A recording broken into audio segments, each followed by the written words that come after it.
Сәлеметсіздер ме? Бұл видеода панкреатит кезінде қандай тағамдарды жеуге болатынын қалай анықтайтынымызды айтамын. Ремиссияға дейін неге тыйым салынған? Майлы, қуырылған, ащы, бұқтырылған, консервіленген, қышқыл, қатты тұздалған, алкоголь, шикі көкөністер мен жемістер, шөптер, зелень, дәмдеуіштер, шылым шегу, өте ыстық не суық тағам, қызанақ, орамжапырақ, пияз, сарымсақ, жүзім, банан, изюм, инжир, саңырауқұлақ, фасоль, горох, газдалған сусындар, чипсы, сухарики, фастфуд, кетчуп, горчица, хрен, өткір не дәмделген соустар, колбаса, шұжық, бауыр, субпродукты әртүрлі, кофе, какао, шоколад, тәтті бәліштер, варенье, балмұздақ. Кейбір сөздер орыс тілінде екеніне мән бермеңіздер, себебі солай көбіне түсінікті болады. Егер сіз жегіңіз келетін тамақ бұл тізімде жоқ болып, оны жеуге бола ма, болмайды ма екенін білгіңіз келсе, интернеттен Google не Яндексті ашып, ол тамақтың сипаттамасын қараңыз.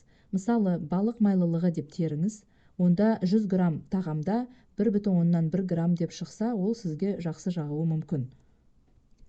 Тағам майлылығы 100 граммда 10% не 10 граммнан төмен болуы керек. Ірімшікте майлылық жоғары, бірақ оны кішкене мөлшерде күніне кішкене ғана жеуге болады.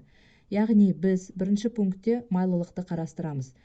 Екінші пункт, егер тағам өсімдікті, яғни растительный болса, клетчатканы анықтаймыз. Растительный деп отырғаным бұл түрлі ботқалар жасайтын біздің жүгері, арпа, қарақұмық сияқты, күріш сияқты тағамдар. Google'да мысалы ақ күріш клетчатка деп жазамыз. Онда 100 граммда 0,4 грамм болады. Ал қоңыр күріште 100 граммда 1,8 грамм болады, яғни ақ күріштен 4 есе артық. Әрине, клетчатка барлық ботқа, жеміс, көкөністер құрамында болады. Соның ішінде қайсысында клетчатка аз, соны таңдаған дұрыс. Келесі пункт бұл гликемикалық индекс. Бұл глюкозаның біздің қанға қаншалықты тез өтетінін көрсететін көрсеткіш. Көмірсудан тұратын барлық тағамдар глюкозаға айналғанымен, әр тағамда бұл процеске түрлі уақыт жұмсалады. Біздің тексеруіміз керек, яғни бұл тағамнан алынатын глюкоза қанға қаншалықты тез өтетінін. Себебі глюкоза қанға тез өтсе, қандағы қант құрамы тез арада көтеріліп кетеді. Ал бұл біздің ұйқы безімізге қосымша ауыртпалық түсіреді. Себебі панкреатит кезінде диабет те қосылуы мүмкін. Ал гликемикалық индекс қандай тағам жақсы не жақпайтынын анықтауға көмектеседі.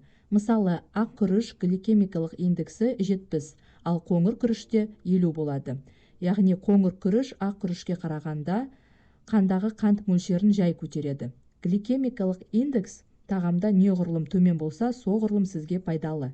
Бұл күріштерде көмірсу, яғни углевод проценті бірдей, бірақ көмірсулардың сапасы әртүрлі. Міне, гликемикалық индекс осыны көрсетеді. Айтарым, ақ күріш клетчатка бойынша жақсы, бірақ гликемикалық индексі бойынша пайдасы төмен. Ал қоңыр күріш керісінше, сондықтан әрқайсысымыз бұл күріш түрлерін татып, байқап көріп таңдаймыз. Ұйқы безімізге қайсысы жағады, қай күріштен ішіңіз ауырмайды, соны таңдаймыз әрине. Бұл тексерілетін 3 пункт негізгі болып саналады. Әрине, мен оларды әрқашан әр тағамға қатысты тексеріп отырмаймын да.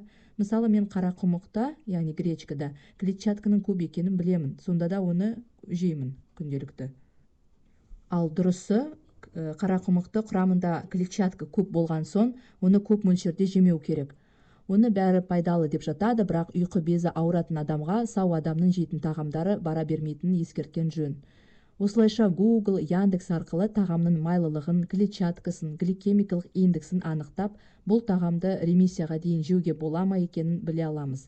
Бірақ ұмытпаймыз, әр адам әртүрлі. Біреуге тағамдар жақса, екіншісіне жақпайды. Мысалы, сүтті тағамдар бір адамға жағады, біреуіне жақпайды. Әр тағамды әрқашан абайлап, бір шай қасықпен күніне бір рет татып көріп, зерттеңіз. Видеом ұнаса лайк басыңыз, каналға жазылыңыз. Басқан лайк арқылы каналымның қаншалықты пайдалы екенін біліп отырамын. Кеңестеріңіз болса комментарийде бөлісіңіз. Үлкен рахмет.